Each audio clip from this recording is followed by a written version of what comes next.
Oui, parce que le but de la vie chrétienne, dit saint Séraphin de Sarov, c'est l'acquisition de l'Esprit Saint. Mais ce n'est pas l'acquisition de l'Esprit Saint après la mort, c'est maintenant. Hein? Donc, le salut, c'est maintenant. C'est pas après. Hein? Donc, le salut, c'est quoi? C'est sortir de l'illusion. C'est s'éveiller à sa réalité essentielle. Donc, le salut, c'est l'éveil. Si tu t'éveilles, c'est le salut. C'est comme ça. Le salut, c'est ici et maintenant. Ça ne peut être qu'ici et maintenant. Voilà, donc tout le travail, toute la l'ascèse, c'est effectivement de se réveiller, de sortir du sommeil, de sortir du somnambulisme existentiel. Et d'ailleurs, le Christ, il le dit, puisque quand il enseigne à la Samaritaine au puits, il lui dit « Le temps est venu d'adorer en esprit et en vérité. » Non pas dans les temples, à Jérusalem ou ailleurs, non. En vérité, je te le dis, le temps est venu d'adorer en esprit et en vérité. En esprit, c'est in ou kai pneumati, dans le souffle. Hein, pneumati, en esprit, c'est le souffle. Donc le temps est venu d'adorer dans le souffle, d'où l'importance, dans toutes les traditions, de la présence au souffle en nous. Et kai pneumati, et le deuxième terme, c'est aletheia, en grec, qui veut dire, letheia, c'est la léthargie, c'est privatif, donc c'est sans être dans la léthargie. Donc c'est s'éveiller, être éveillé, la vigilance, c'est la vigilance. Adorer dans le souffle et dans la vigilance, c'est ça la prière. Donc présence au souffle et vigilance, sortir de la léthargie, c'est ça ce que nous donne le Christ comme enseignement. C'est pas de prier, etc., je ne sais pas où, c'est ici et maintenant, voilà, s'enraciner dans cette manière d'être là, qui est vraiment le salut, la libération, et non pas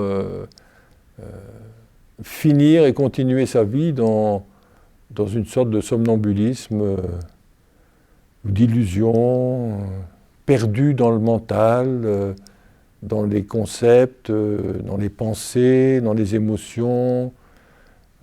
Tout ça, ça étouffe la prise de conscience. Donc ce qui peut me ramener au salut, c'est de me connecter au souffle, au pneuma. Et le pneuma, ce n'est pas quelque chose d'extraordinaire, c'est le souffle en moi. Et saint Grégoire Palamas, qui est un père de l'Église, il dit, il y a le souffle du souffle. Quand il parle du Christ, il dit « souffle de mon souffle, chair de ma chair, sang de mon sang ». Donc vraiment, il se remet dans cette conscience de la source en lui qui le fait vivre. Et donc la connexion au souffle se fait par le petit souffle qui est le mien pour accéder ou pour être dans l'étreinte du grand souffle qui me porte. Donc c'est un chemin de synergie. L'homme pratique une ascèse qui est la vigilance à la présence au corps et au souffle, parce que tout est souffle, c'est pas seulement la respiration. Donc ce champ d'énergie du corps qui est le souffle, et à ce moment-là, ça déclenche l'arrivée de l'Esprit Saint. Inspire, Dieu souffle dans les narines de l'homme une haleine de vie que je reçois à l'inspire, à chaque instant, puisque je suis inspiré. Inspiré par la vie de Dieu, par l'amour. Voilà, je reçois toute cette vie, tout cet amour. Voilà, puis dans l'expire, je vais redonner, rendre grâce, redonner, m'abandonner à cette vie qui m'est donnée et la redonner avec confiance. Et alors, à ce moment-là, elle m'est redonnée. Et dans ce mouvement-là, du don, de l'abandon et de cette renaissance, il y a un mouvement qui se fait, qui peut se faire, parce que je le laisse faire. Et on constate dans la méditation qu'on ne laisse pas respirer. On bloque le souffle.